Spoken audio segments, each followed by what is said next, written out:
I spent the whole year getting ready to start my business, learning, upskilling, taking more courses.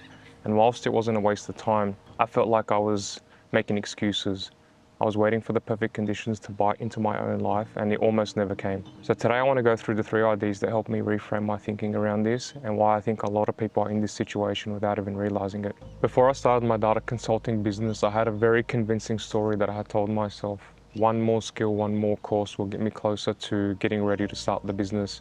I needed more experience, I needed more skills, I needed more understanding of the discipline before I could go out and find my first client. But the brutal truth is it was a sophisticated form of comfort and hiding, even though at the time I felt like it was a reasonable thing to do.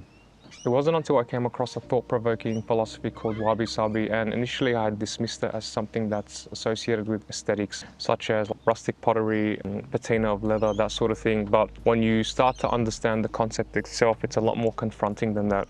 Wabi-sabi is the acceptance of all things being incomplete and imperfect, and understanding that the beauty of things not being flawless is that they are still evolving and becoming and developing. Similarly, Brené Brown's research on vulnerability and shame digs a bit deeper into this, and what she found was perfectionism wasn't really about excellence or being the best that you could be. It's more about putting up a shield to protect your ego, and for me that's what ultimately weighs us down. That really resonated with me because I thought I was being responsible by taking those extra courses and trying to acquire more skills, but inherently I was terrified. I thought I was not ready to go out there, and perfectionism was the perfect way to mask that feeling and essentially never find out if I was ready or not. It just masked my fear of jumping into the deep end and trying to reach out to clients and do things that I thought I wasn't ready for. So many of the greats understood this. So for example, Salvador Dali, one of the great artists of our time, spoke about how he doesn't make a distinctions between the mistakes and the work itself, and he focuses on just the work. He doesn't correct errors, and he just focuses on producing something valuable because it proves that a human had input into that work. And that quote is ever more so important because when you think about all the sort of work being produced with AI and the hyperfixation on technology and things being squeaky clean, it's so important to have that human touch and human element in your work. And even if it's not perfect, the fact that it's produced by a human and having that emotion to it is going to be a lot more valuable in the next coming years. So that's the disease, that's the problem essentially, it's perfectionism. And I wouldn't say it's a character flaw, it's essentially a bit of a sophisticated defense mechanism to protect your ego. And once you identify that, you realize that, okay, I am protecting myself from progressing because I'm terrified of the outcome. Again, it's not about lowering your standards and producing or delivering things at not a high quality, but it's identifying that perfectionism is limiting you from taking the next steps in terms of where you want to go. The second shift came is when I read a quote or heard a quote on a podcast. I think it was Chris Williamson's quoted this writer, John Paul Sartre, "A toothless life." And I'll read the quote here. "I have led a toothless life. I have never bitten into anything. I was waiting, I was reserving myself for later on, and I have noticed that my teeth have gone." So when I first heard this, I felt quite uncomfortable because I really resonated with me. I felt like I was delaying things as I continued to develop and take more courses, and I wasn't really taking a bite into my life and into what I wanted to do. I did a bit more research on John Paul Sartre, and he had the idea of bad faith. So essentially bad faith is the idea that you're not living true to yourself. So the world around us has all these roles and responsibilities and circumstances that they put onto us, and a lot of people and I think majority of people just conform to that and stay in that lane. And bad faith essentially arises when you decide to stay in that situation and decide to live the life that was predefined for you and not taking a bite into your own life. So yeah, you see that a lot in life, and people 10, 20 years ahead of me, they're just drifting through life. They're letting life dictate the path for them, and they're in jobs they don't like, they're in relationships they don't like, they're in situations where they truly do not want to be in, but because they're living a life of bad faith and not jumping into what they wanted to do this whole time, they're just not living true to themselves, and they live in this situation of quiet desperation, which is not where I want to be in. Because I had spent a year taking courses, learning skills, developing, which made me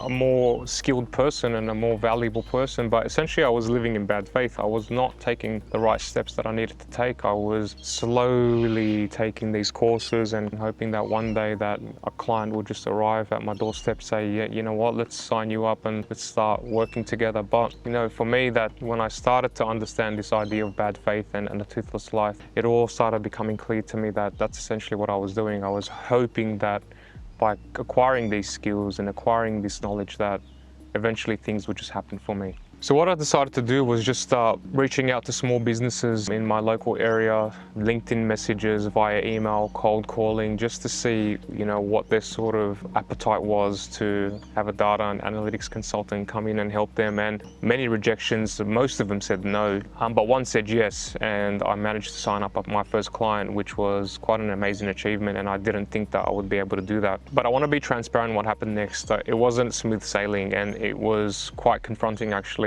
I got into that situation and I realized that there was so much more that I needed to learn, not just from a data perspective, but from a commercial business, small business perspective. And it was like pure imposter syndrome, to be honest with you. I just jumped into the deep end and I felt like I didn't know enough. What I realized and how I grounded myself was I actually was learning now. I was learning in a very high stakes environment. I was learning in a way that I wasn't going to be able to learn if I continued doing courses and learning in my bedroom. So that really grounded me and put me at ease. And I realized that with the wabi-sabi philosophy, that it wasn't going to be perfect. Things are going to be in a situation where you're not happy with the end result, but if you are providing value, that's all that matters. And you could say I just didn't want to have regrets as well. So most people, you hear this a lot, and it's sort of lost its meaning, but Bronnie Ware, one of the palliative care nurse writers in Australia,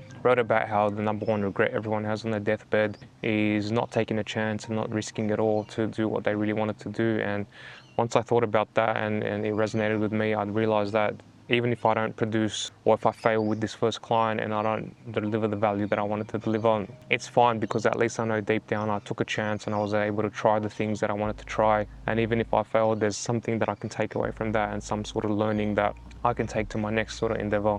I think one of the issues we have as well is we think time is infinite, and essentially that's the thought process that I had when I was, waiting for a whole year to start my business. So Oliver Burkeman wrote about how we on average have 4,000 weeks in our life. 4,000, that's not a massive number. And if you're wasting 50 to 100 weeks or 200 weeks just getting ready to start a business, you're wasting a solid chunk of your life waiting for things to happen for you. And once I started to really formalize that and have that thought process, my understanding of what I needed to do at the time completely changed, and my relationship with time, also completely changed. So essentially, what was the real cost of that year? And you could say it was time, it was productivity, it was money, and it was all a bit of that. But of course, for me, what was the truest cost was my authenticity. I wasn't living the true life I wanted to live. I wasn't doing the things that I really wanted to do. And when I thought back from a high level, it completely changed my relationship with my time and myself, and I was able to focus on the things that I wanted to do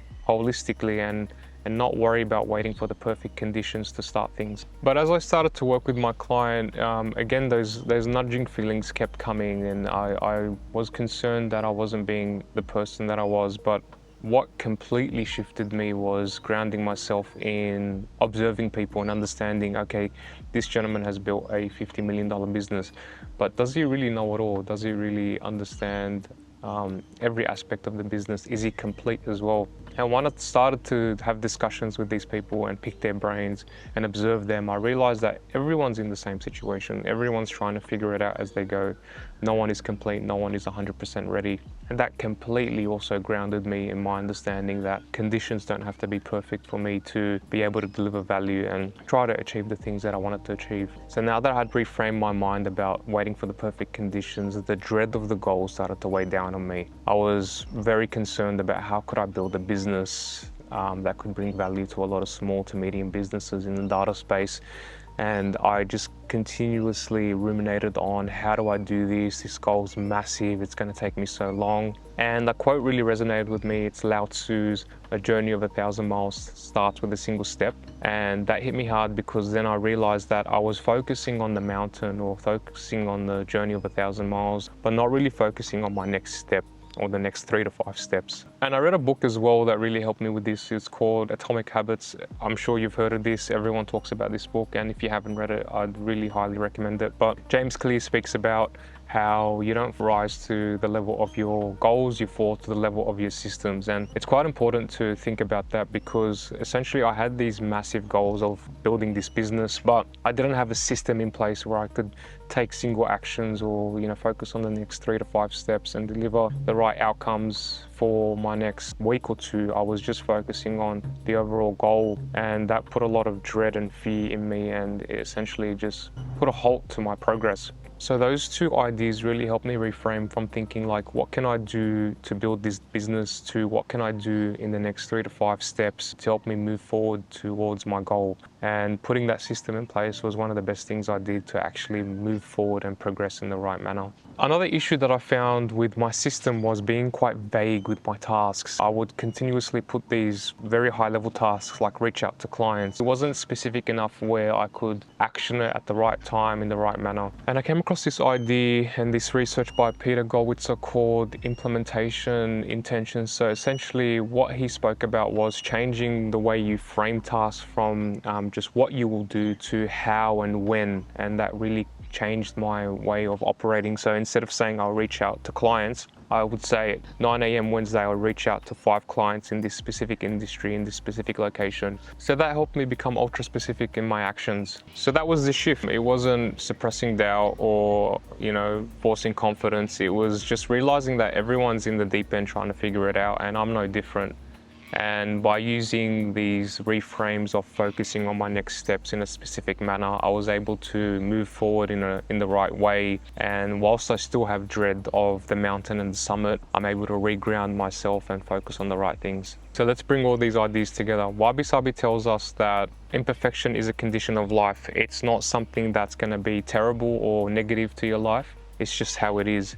And the problem itself is waiting for perfection. Bad Faith and the Toothless Life tells us the ultimate cost of waiting for perfection. It's that you don't live authentic to yourself or true to yourself, and you live a life of quiet desperation, waiting for things to change and happen for you. And Sartre's ideas are a brutal one. Essentially, are you biting into your life, or are you reserving yourself for a version of yourself that never arrives? And the Mountain to Steps gives us a practical way to move forward. It's not about focusing on the summit and the overall goal. Focus on the next 3 to 5 steps, and that way you're able to move forward in a meaningful way. I'm not cured by this. I'm not going to act perfect. I still have these thoughts of dread and concern and waiting for the perfect conditions, but with these concepts and these frameworks, I'm able to focus on the right things and move forward in a meaningful way. So what are you saving yourself for? What are you reserving yourself for? What have you been putting off that you think you should have started a while ago? Drop it down in the comments, acknowledge it, make it known, and hopefully you can realize it and start to achieve the things you wanted to achieve. And if this meant something to you, subscribe. I do these walks every week. Thank you.